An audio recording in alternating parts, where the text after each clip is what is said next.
This is problem 14111, and it's on page 644. While cruising in level flight at a speed of 600 miles per hour, a jet airplane scoops in air at a rate of 170 pounds per second and discharges it with a velocity of 2,000 feet per second relative to the airplane. Determine the total drag due to air friction on the plane. Well, you've got to understand what's going on here. If the plane is in flight, then the only force acting on it to resist it and make it slow down is air drag. And notice we're not talking about, it falling or anything. We're just talking about its forward motion. So if we know how much air the plane accelerates, which is essentially what they've given us, 170 pounds per second, and we know how much the momentum of that air changes, then we know how much thrust is being generated by the engine. And the idea is that if the plane's not slowing down, it's just going constantly at level flight, 600 miles an hour, then however much thrust it's producing must be equal to the drag force from the air, because the plane is maintaining a constant speed. Now they noted it's not climbing or descending, because if it were, then obviously gravity comes into play, and the amount of force required to keep the plane moving forward at a speed will be different, because you're either overcoming gravity or you're getting a little bit of aid from gravity.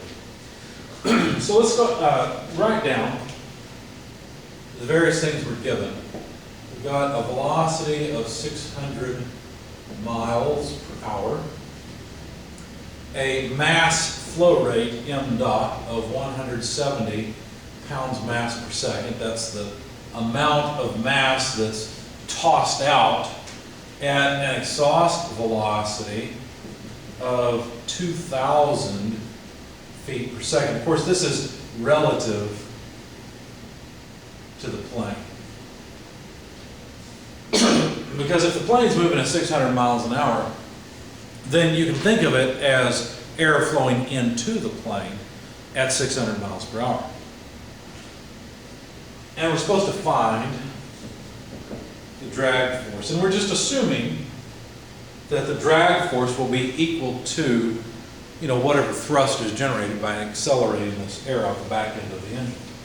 So the drag force that we're supposed to find would be equal to the sum of the forces in the x direction. In fact, it's the only thing, right? But if we're writing down our equation that talks about momentum change in fluids has a summation of forces on the left-hand side. In other words, the cumulative effect of all the forces on the fluid are, well, equal and opposite to the drag. So we're going to write that this is the rate of change of mass through the system, dm by dt. In other words, just the flow rate of the mass through the engine multiplied by the velocity at the exit in the x direction minus the velocity at the entrance in the x direction. Of course, that dm by dt is simply m dot. And the reason I've got these x subscripts is because I'm only talking about the horizontal direction, okay? So there's nothing interesting going on in the y direction that we want to talk about right now. Now, obviously, if there's any y direction motion of air, even besides what's coming through the engine, that would help to generate lift, but we're not talking about lift right now. We're just talking about all the effective drag. So basically, we're overcoming air drag by tossing air out the back of the engine at very high velocity. It's hot air because it's been through the engine, but we're accelerating. Okay. So we can plug in the numbers. Let's see, 170 pounds mass per second. If I take the velocity at the exit relative to the aircraft, I have to take the velocity at the entrance of the engine relative to the aircraft as well. So if I write 2,000 feet per second, I need to remember that that is as if I'm standing on the wing looking at the exhaust coming out of the engine and measuring its speed, and I find that it's 2,000 feet per second. Obviously, I get swept off, right? I become part of the drag, but not for very long. But anyway, so 2,000 feet per second, I need to know how fast air is coming into the engine, because from my frame of reference, which is standing on the wing, the air coming towards me already has some momentum. In fact, I feel it at 600 miles an hour, wouldn't I? So I did 600 miles per hour, but let's see, I didn't do the conversion beforehand, I just did it all in line. So 600 miles per hour, but I don't want miles per hour, I like feet per second, so let's see. there's 5280 feet per mile.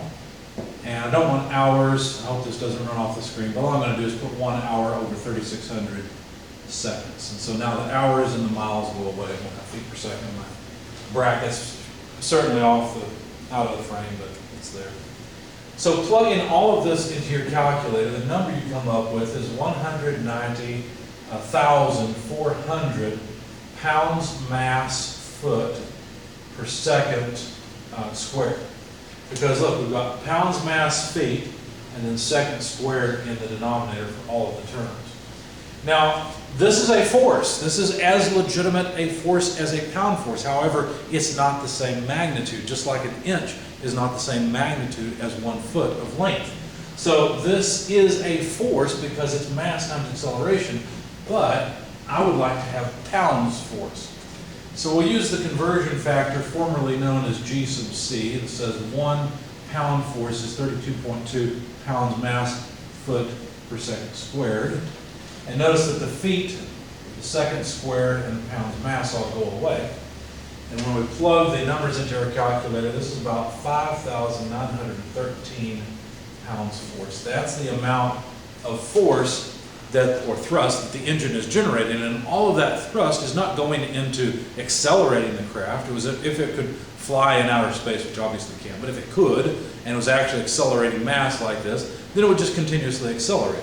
I guess it is some relativistic movement, but in our case, all of this thrust is required just to maintain it going forward, and therefore the air drag must be equal to this as well.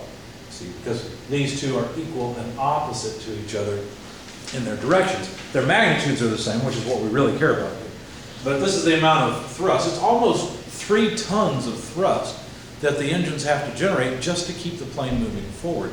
And that makes sense at 600 miles an hour. That's pretty fast. So but that's all they asked us to find. And notice we just had to be careful to make sure that when we take the difference between these two velocities, that we took the difference in the same reference frame.